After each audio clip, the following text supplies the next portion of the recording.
Andrew Garfield, Oh, okay. you too have a Spice Girls connection. No, I don't.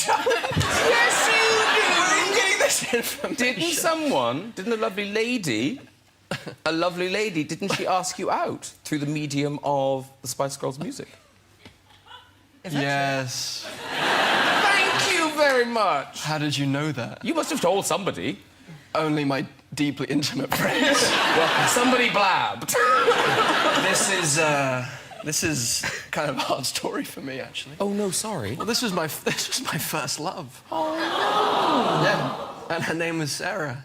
Oh. Yeah, and she asked me out, and I was getting picked up by my mom at school, and I was 13, and she said, she was singing, if you want to be my lover, you gotta get with my friends. And then she said, do you want to be my lover? She was very tall, she was much taller than me, and she was very beautiful. Sure. And I said, yeah, all right. And she was like, I'm having a gathering of people at my house tonight. Just small group of people. And I was like, all right, yeah. Am I invited? And then she was like, yeah, you come along. I was like, OK. So I went. It was 4 hours later, and then she broke up with me when I arrived. Oh. She dumped me for some bloke at Epsom College. Oh. Where is she now? No. Have you seen Sarah since? No.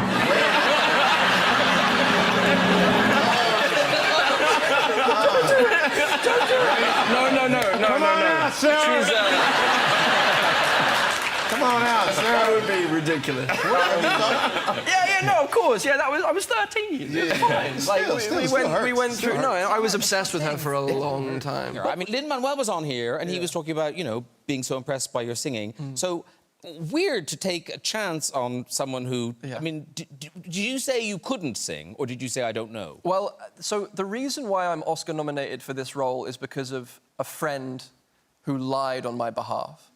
And his name is Greg Miele, and he's a massage therapist in New York. He works on all of Broadway dancers and singers in New York City, and he's one of my best friends in the world. So Lynn was getting massaged one day on the table, and he asks Greg, he says, hey, I have a thing that I want to make, and I might want Andrew to do it, but can he sing? And Greg just immediately, without missing a beat, just said, oh my God, he has the voice. Is Natalie Imbruglia meets Jennifer Hudson meets, Ariana Grande and Aretha Franklin. And Lynn's like, that seems excessive, but sure. The massage ends, and Greg immediately calls me and says, hey, buddy, can you sing? And he's like, because you have to be able to sing, because now my reputation is on the line. But we all need friends who can lie for us. And now, so it's Greg Miele's lies that has led to this Oscar nomination, which is kind of an amazing thing, I think. Not just this film and an Oscar nomination. You also appeared in now what is one of the biggest films of all time, Spider-Man: No Way Home. Sorry.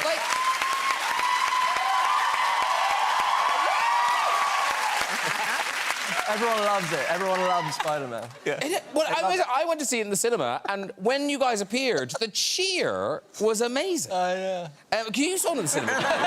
But you went to see it. It's so cool. Yeah, I mean, it's so. I finished playing. I'm far too old to be playing Spider-Man now, but they asked me back, and it's the sweetest thing ever.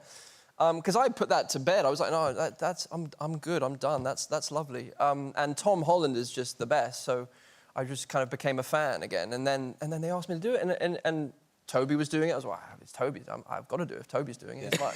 And at least you weren't the oldest. Exactly. But he's my Spider-Man. So it's like, I would practice his lines in the mirror when I was at drama school. Like, I was very high at the time. But my friend Terry McGinnis, he would crack up and he would look at me like, yeah, you'll never play Spider-Man, Andy. And then here we are. And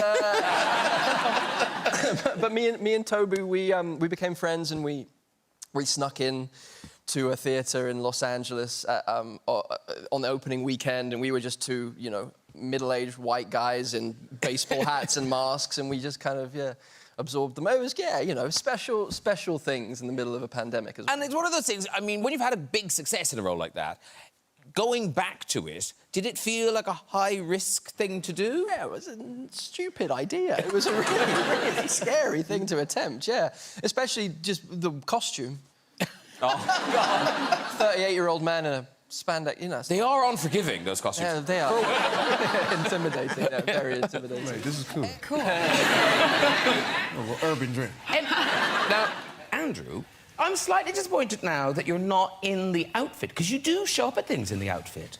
Do I? Yes, I do sometimes. Yes, I'm a fan. I love being Spider-Man. I'm 30 and I'm embarrassed about it. No, I adore it, yeah. My first ever Halloween costume when I was 3 was a mother-made Spider-Man costume. My mother. Actually, I think we've got a picture. We've got a picture of that. Oh, yeah. Yeah. There, look at him. How amazing is that costume? My mum is amazing. She made both those costumes for me and my brother. My brother's Superman and I'm Spider-Man. That's Benedict Garfield. For my mother. For my mother. How amazing! I mean, it's kind of amazing she made the outfit. It's more amazing that little boy is now actually Spider-Man. That's nuts! I love it. Andrew Garfield, how lovely to have you at this time. So happy a to be big here. congratulations on your Oscar nomination. Oh, thank you I mean, very just... I'm thrilled for you. Because... You know, Oscars this month, I've heard you have threatened to recreate your beautiful Golden Globes moment, which you must be so regretting because you have to talk about it everywhere you go. I'm sure you guys saw this. We talked about it because Ryan Gosling was on the show a couple of weeks ago. So Ryan Gosling is getting his award.